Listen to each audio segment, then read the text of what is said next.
Gagawa tayo ng Pinoy street food merienda.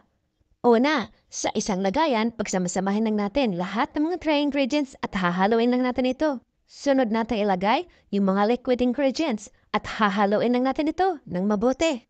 At pagkatapos nating haluin, hayaan lang muna natin ng mga 10 minutes. Baka lipas ang ilang minuto, ready na to, hahaluin lang natin. Papainitin lang natin yung ating kawali at papahiran lang natin ito ng konting oil. Para sa ganon ay hindi dumikit. Saka, lulutuin na natin ito. Hihintayin lang natin na magbubbles bago natin babalik na rin. Ayan, napapansin nyo? Unti-unti na siyang nagbabubbles. At babalik na rin na natin. Para yung kabilang side naman, yung maluto. At luto na to, tatanggalin na natin. Tuloy lang natin ang pagluluto hanggang sa matapos tayo.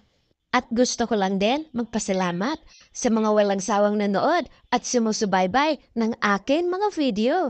Pagkatapos nating lutuin lahat, maglalagay lang ako ng star margarine at ng asukal. At pagkatapos ay iro-roll lang natin ito. At maraming salamat sa panonood.